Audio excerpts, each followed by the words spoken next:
Invincible is a newer animated show in the superhero genre. It's based off a comic book series, but unlike Marvel and DC, this show is super violent with vulgar language and plays with themes that Marvel never would. Everyone and their mum has talked about how good this show is, but unlike my other videos, I don't have anything controversial to say. I agree it's a very solid show, but I'm still gonna review it.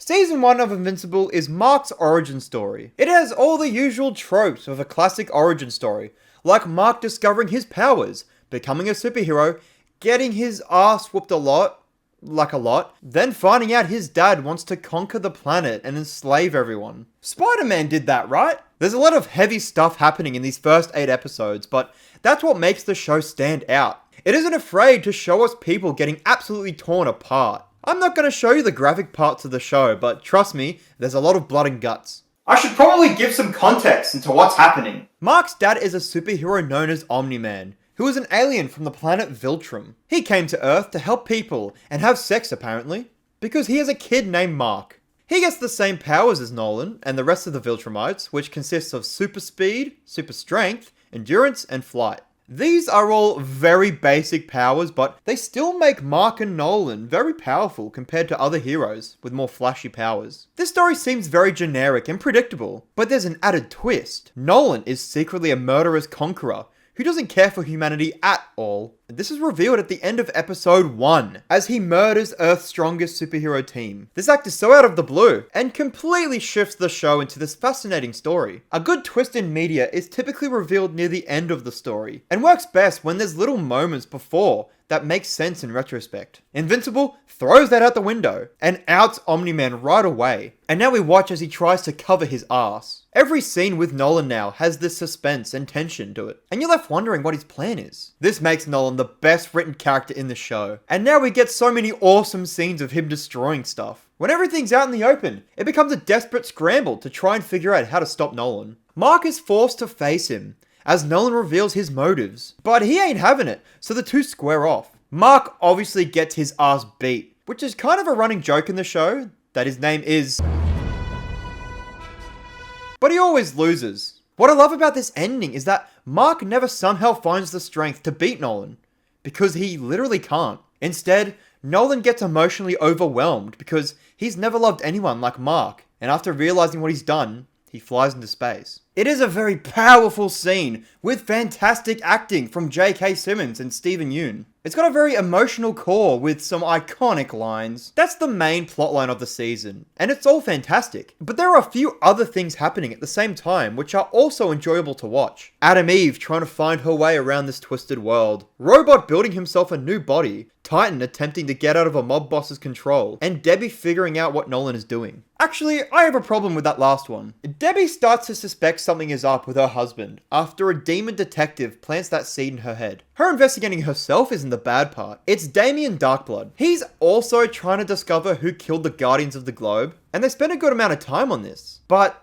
why? What do we get out of this investigation subplot? Because we already know who killed them. Cecil is already suspicious of Nolan, and Debbie pretty much puts it together herself. He does point her in the right direction, but that's it. It just seems a little stupid to have 2 investigations going on at once. Damien gets sent back to hell by Cecil, and that's it. Very unnecessary in my opinion. I honestly think Cecil is my favorite character, and that strengthens as the season goes on. He seems very shady and untrustworthy, but he proves to be a genuinely nice guy. I think there are better written characters like Nolan and Rex, but Cecil is just cool. Mark's on-again, off-again girlfriend Amber is an example of a poorly written character. She gets upset when Mark ditches her to be invincible and save lives, but we then find out that she already knew his secret, but was still upset anyway. I don't have the strength to hate this character, but I agree she's the worst one. The show is fun to watch after seeing the newer season, because it's so weird seeing Mark so happy. We'll get to that though. And the animation is pretty solid in the first season, but definitely gets worse. That again is something we'll get into. The show at this point was so close to being perfect, but it has a few little things that drag it down. I sadly don't remember season 2 being like this.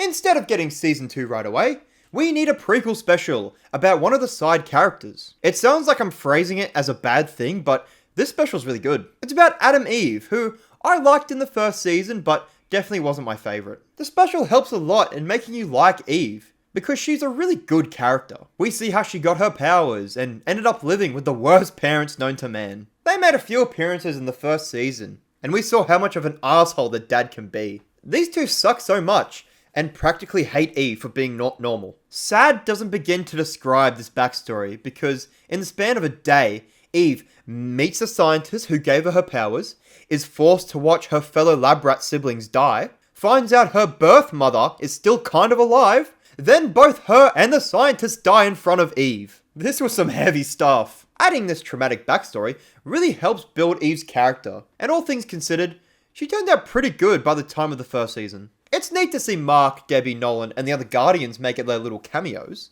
but I think the Graysons do not need to be here. This special is about Adam Eve, and the shit she went through growing up, only for it to say, hey, here's some characters you like, but are very far removed from Eve. It feels too fan-servicey for my taste. The animation is excellent for Invincible standards, and it's nice to get fight scenes with characters who don't bonk into each other. Look at this fight, man, it's awesome. I came out of this special appreciating Eve a lot more, and I hope that other characters get this treatment.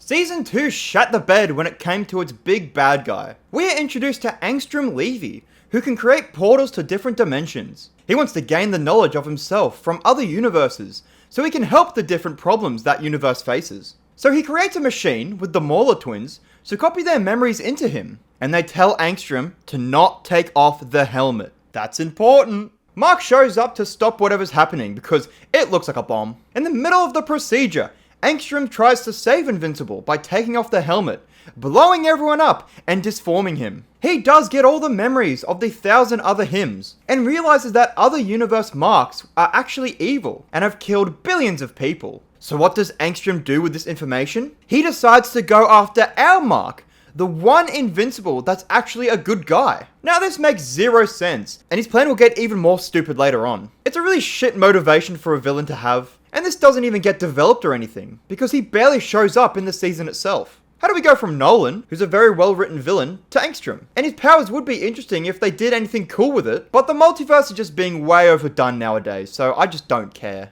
Nevertheless, everything else in this season is still very good. Mark's character continues to grow, as he has to reconcile with what Nolan did, and tries to prove himself that he isn't like him. This ends up blowing up in his face when he kills Angstrom in the final episode, and Bro crashes out justifiably. While Mark starts to crumble mentally, his father actually starts his redemption arc. How the hell are they gonna redeem this guy, who's killed thousands? After the events of last season, Nolan flew into space to ponder what he had done. Right before game ending himself, he saves some bug people, and stays on Thraxa, where he remarries and has another kid. This allows him to actually appreciate these people, and he feels genuine remorse when a lot of them die. It's a surprising character shift for him, but doesn't feel forced at all. While this arc has only just started, I'm excited to see what they do with him in the future. He's locked away in the Viltrumite prison for leaving Earth and making Oliver. This is done by other Viltrumites, and we never saw another mustache alien in season 1, so we get a fair amount of them here. This leads to some Viltrumite fights, which yes,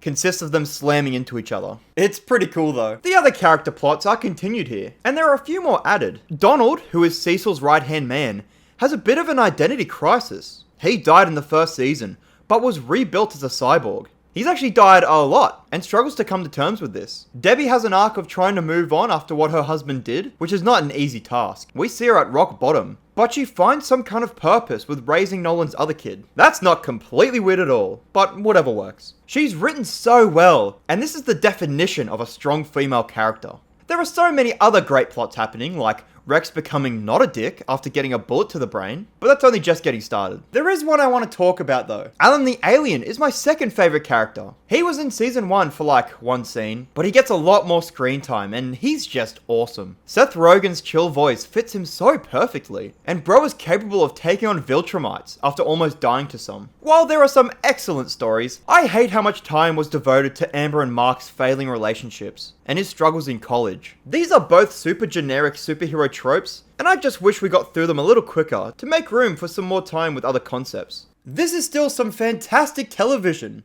It doesn't get close to how good the first season was, but that was nearly perfect, so that's not fair. Who would have thought Invincible would give us another solid season? But this one does feel a little disconnected from itself. While these were all great episodes, there wasn't anything that really connected any of them. All these stories feel very self-contained, which I don't mind, but it hardly focuses on the main plot of the overall show, the stuff with the Viltrumites. All we get is a section of one episode with Alan and Nolan, and the final fight against Conquest. Same with the subplots with all the other characters. Rex is the only side character that had a conclusive arc, where he sacrificed himself. I love how his character progressed through the seasons. Like after he got shot, he started acting nicer, while still catching himself slipping back into the old Rex. It was all done very naturally. Mark obviously got a lot of character growth, and the beef with him and Cecil was done so well. Mark's pissed that Cecil is working with Darkwing 2 and D.A. Sinclair, because they are murderers. But Cecil sees it more as rehabilitating these people, him giving them a chance to redeem themselves. Plus, Cecil needs a way to stop Viltrumites and protect the planet. Both sides do things right and wrong in my opinion. I'm Team Cecil, by the way. I agree with all his points, but putting that thing in Mark's head was not cool. It's reasonable that he'd need a way to subdue him if he turned on him like Nolan did. The season likes to center itself around the question of should you kill those who have done bad? And it puts Mark in these situations where, yeah, he should be killing these monsters. At the end of the season, the moral learned by Mark is that he should kill people who even dare try to hurt the people he loves. Now even Mark are dating, which just works so much better than Amber. They feel more natural together, and since they're both superheroes, there's none of that bullshit from before. The show hasn't dropped any plot points from the last 2 seasons. There's another Titan episode. Oliver grows more and gets his powers. And the very last thing we see is Damien Darkblood of all characters, setting up something in season 4. It's good that they keep this stuff up, because it makes the world feel bigger. Something I don't like them following up is Angstrom Levy actually being alive. He continues his stupid plan to take revenge on Invincible by teaming up with other evil Marks from different dimensions,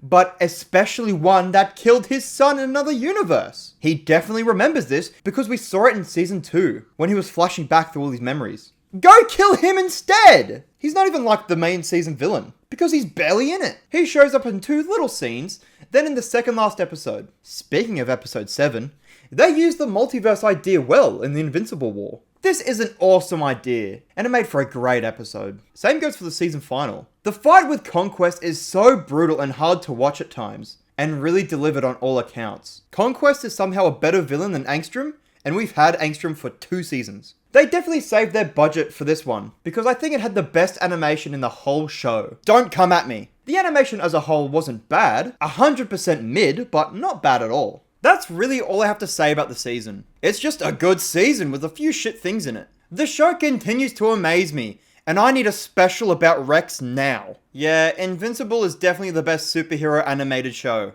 I don't know how this show cooked so much, man. Making, almost, every character so likable and really interesting. The different stories it tells are all engaging.